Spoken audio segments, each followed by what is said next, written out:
Two. 1, 2, 3.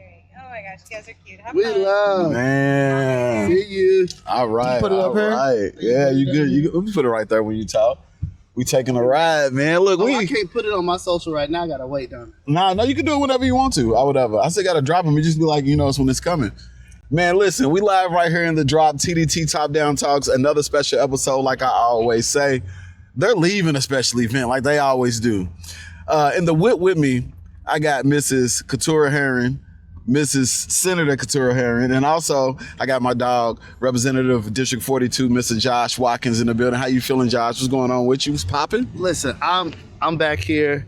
I'm in a whole nother world. First of all, we're with a celebrity. I'm with two celebrities. Come on, man. I really am. Josh be on there, y'all. I talk about the celebrities. I give people their flowers. I'm one of those people, but then I'm also sitting, I think rightfully so, behind my state senator, the literally like living history legend, Senator Keturah Heron. Man, so how you feeling? I feel good. Today it's a blessing to be in the drop with you. I'm glad we finally got a chance to make this happen. And it's a beautiful day. Yes. I mean, we So couldn't it's ask for meant to better be. weather. Couldn't have asked for no other better weather. So listen, I really wanted to get y'all in the whip. I mean, I've been seeing y'all around when I've been DJing, y'all pop up at different events and all of that stuff, and we have a good time. But just on a not necessarily a serious note, but on a serious note, letting the people know what y'all do for the community and for the city and the changes that y'all got coming up and that y'all making. So can you explain on how you got into politics to even become a senator? Yes, it's a long story, but I'll make it short. That's fine. First, I will say I am one of 38 senators in the state of Kentucky. Okay. And I am the second black woman in the history of Kentucky to Come serve on, history. in the Ba, ba, ba, ba, ba. Ba, ba, ba, ba, ba. I know it was right with like, that's why Josh be hyping it up so much. Write a book about her. Okay. Seriously. And so what we do in Frankfort as legislators, as state senators, is we create policy for the whole state of Kentucky. Okay. I've got a district 35, 114,000 people that I represent. And so it's my job and my duty to be in space to make sure that the constituents of Senate District 35 have their needs met. Okay. Yeah. And I've seen you on TV plenty of times, and I just be like, all right, I know her, that's my friend, y'all. I tell my kids, that's my friend over, y'all, and really be doing that. But like, politics, we don't really, I feel like a lot of us really don't go into like at an early stage. So in like high school, was you interested then, or where did the interest start? Not at all. I was in the streets in high school. And where'd the change happen? Because we talking about from the streets to the Senate. Yeah, I mean, I was in the streets. Give me some, okay.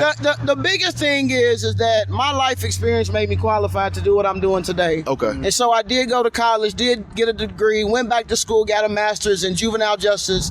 And when I started working with kids who were justice involved, I really got an understanding that the things and the work that I was doing for those families, that they would come back to me in 2 weeks, 3 weeks, or a month. And it wasn't the families, it was the policies that we were creating. And so that kind of got me into the realm to start thinking about change. Well, sorry to cut you off. The policies weren't right? The policies weren't right. It's a lot of restrictions that you're putting on families. Of course, there's got to be consequences, but there also has to be a balance.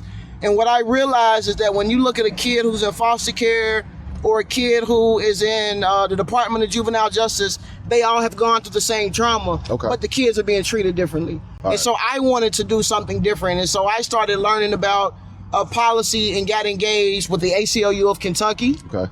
And then ACLU of Kentucky is the American Civil Liberties Union. Okay. They're a national organization. They have a current chapter or a chapter here in Kentucky. And basically they make sure that that we are upholding the Constitution. Okay. Whether it's the Kentucky Constitution or the United States Constitution. So they're making sure y'all doing what y'all supposed to be doing. Exactly. All right. And so then in 2020, when Breonna Taylor was murdered, I helped with some folks lead the charge to get no-knock warrants banned in the city of Louisville. And I think at that point is really when I started to really understand what influence and power and change meant. And I think also community saw me in a different light. Do you feel like it's your calling? It is what God has led me to do right now. Okay. And it's a huge honor to do it. It's just not easy. It's hard. No. But it's very humbling. And I know that right now this is my assignment. I don't know how long it's gonna be my assignment. Yeah. But I'm in the assignment right now. Okay. So, hey, I'm glad that you said that because, like I said, I see her out. She be chilling, just doing her thing. But I'm like, man, I've been wanting to know the story, so that's why I wanted to get you in the drop. So in the back, I got my dog Josh. Josh, how you feeling? How you doing? Go ahead. Rep Watkins. This is Watkins. You know what I'm saying? It was I'm just District happy 42. I'm happy to be in the number, as they say in the church. Y'all know I come out of the church. No, I'm happy to be in the number back here in this beautiful day. So me and Josh, I feel like it's been a lot of events. Speaking of church, I've DJ weddings and he'll come out. This man's so multi-talented. From singing to doing his thing, from housing and everything. And you like a low-key like tornado, bro. So can we speak on some of the things that you do outside of being, representative of District 42? Yeah, God is good, man. It's like very much like the senator. I will say I come from the people, so I appreciate all of the highlights for the things that God has allowed me to do. But that's just like so many of us. We have had to be talented. We were created by the Creator, so creativity comes naturally to us. Mm-hmm. And I've been blessed to be shaped by the senator. I've been blessed to stand on her shoulders and follow her lead, but follow leads like Reggie Meeks and Eleanor Jordan, and be connected. My family's connected here. The Watkins, a lot of people know some of my family from back in the day, but I started actually in government. I actually worked in government for a long time. A lot of people know me from my land banking days, doing housing, teaching people how to buy, dollar houses and create that generational wealth. I just heard about that recently, where they're doing the dollar houses there. Yeah, so that's been around for a long time, and I was blessed to work with a lot of people to create some of that stuff, but I also did a lot of work in violence prevention, which is how I met Senator Heron for the first time. Okay. And I was fortunate enough to do that. And they hired me for a job. I didn't have the hiring decisions. I was on the panel. He was on the panel. And I said, talk about that. I was on the panel. That's another time. I was on the panel, but I learned, I got that from my parents. My dad, worked in the Florida State Department of Corrections. He was also a pastor.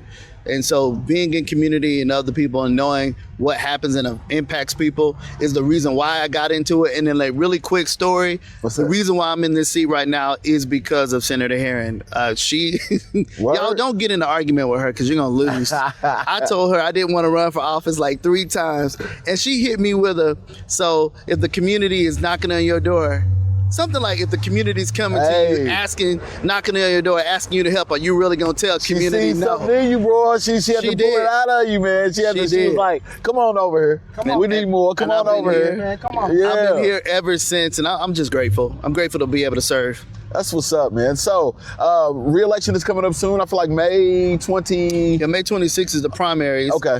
So I know I'm on the ballot. Senator has a 4-year term, so she ain't got to do all that. Yeah, she ain't got to worry about it. But I will be again, and honestly, I want to be in this seat for as long as I add value to people's lives. And what district, what does 40, I know we hear these numbers all the time. Yeah, 42nd. What does it cover? So the 42nd, we're actually in it right now. So we're in Old Louisville, riding around through U of L's campus. That's the central part of the district, Old Louisville, Limerick. But I go west. I go really, really far west. Got a lot of the West End. Shouts out to the West End. Yeah, West End, the best end, if you know. But I got California, Parkland, Chickasaw, Shawnee, a small part of Russell, up to 22nd Street. Coming back through Limerick, Old Louisville, I got the east part of the district, which is like Germantown, Snitzelburg, a little bit of Shelby Park, St. Joseph, Meriwether, Fort Hill, and Parkway Village, which was her old district. Listen, y'all, that sounds like a lot of responsibility, and I just want 45,000 people. I just want to say thank y'all. Thank y'all for just, wanting to do that and wanting to make a change throughout the community, throughout our city. What do you feel like the people can do in order to help you all make that change and make this change happen? I'm gonna give this back. That's a big question, to be honest, and I think that, we are honestly still figuring out, but the biggest thing I would say is that we need the community to get educated and understand what positions what power they have. Understand what Metro Council can do, understand what the mayor can do, understand what your school board members can do, understand what each elected position is able to do. And then the other thing that I would say is that there's so many different issues. So whether you care about environmental justice or child obesity or women and breast cancer or whatever it is, find an issue, become an expert, and get other people engaged and involved in that. to help us create the policy that folks want to see. But the biggest thing is that we need community to make sure that they're educating themselves and educating each other. It's a whole lot that's happening right now in our society and our community, and there's a lot of people who care and want to make change, but sometimes we're not completely informed. Yeah. And the best thing that you can do is, one, be informed and understand the basics of what civics is and who has the ability to do what. And then the next thing is we got to join together to come up with policy platforms for our people. Yeah. Policy platforms as in like, so when you say these things like policy platform, what exactly is that?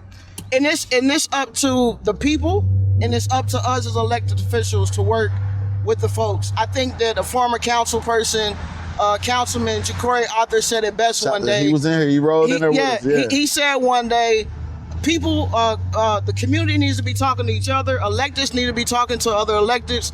Electeds need to be talking to their constituents, and constituents need to be talking to the electeds.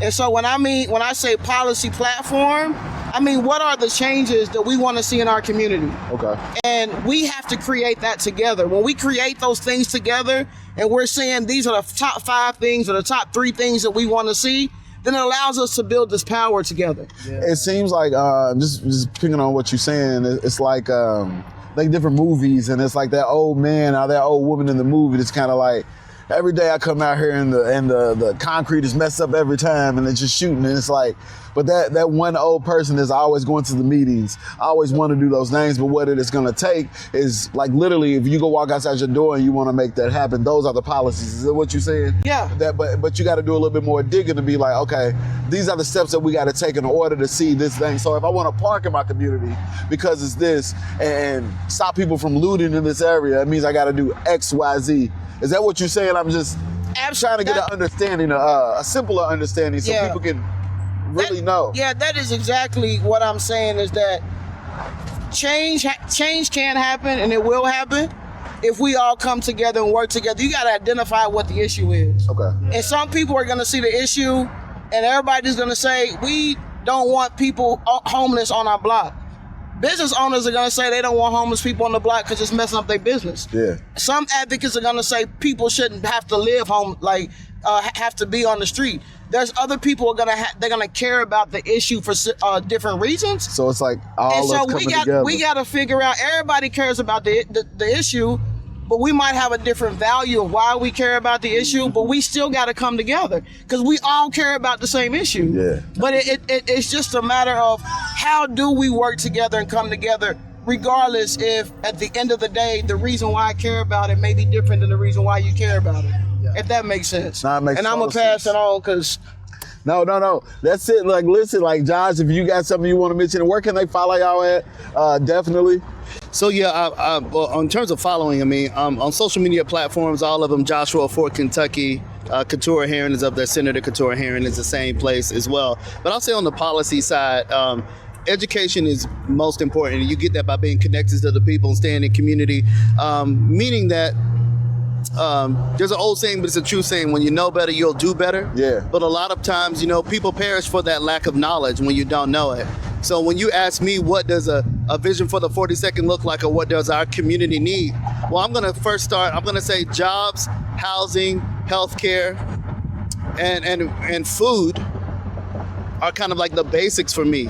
Jobs, because I believe, jobs because I believe that nobody's going to take care of you like you. Yeah. And the government should empower you to take care of yourself, the people you love, and the things you care about. Housing, because how can you create a future for tomorrow if you don't have a roof over your head today?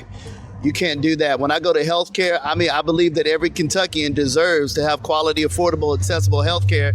And one trip to the doctor's office shouldn't take you down and put you in poverty. When it comes to food, people gotta eat. Yeah, it really is the basics for that. I'm one of 100 people that get to talk about that. And lastly, for community, a lot of people are talking about a lot of things, and I support people having conversations. But I posted this a few days ago, and I will reiterate it here again. You can be loud or wrong, but you shouldn't be both.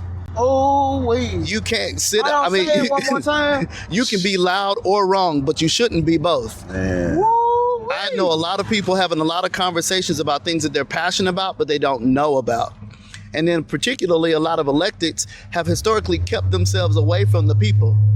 And people don't have that type of knowledge. Now, I'm not negating lived experiences, and those are very real. But a lot of times you don't know what's behind the scenes because you haven't been able to have that access before. So if we can put our knowledge and lived experiences together and the position that God has put us in, like the senator said, we'll make sure that nobody is homeless and on the streets. We'll make sure that our kids have everything that they need. And you notice I didn't say education initially. Yeah. And the reason why I didn't say education initially, because if we start funding our own things and taking care of ourselves, we'll fund the types of education that our kids need to be to compete in an ever-changing world. I don't want to be in an era where I'm dependent upon the good nature of somebody else to make my life better. I want to be able to empower our community to do the same for ourselves. Man, and be in charge myself. That's it. That's the episode. Look, that really is like, and I'm not just saying it. Thank you so much, Josh, man. Thank you sir. so much, Keturah. I appreciate y'all so much. People they can find you. Look, Absolutely. You can find me on all of my socials is Keturah Heron, Senator Keturah Heron. That's my socials. HERRON. ON. and that's TDT Top Down Talk. I love it, dog. It was so dope. Look, we ain't even done, y'all. Go ahead.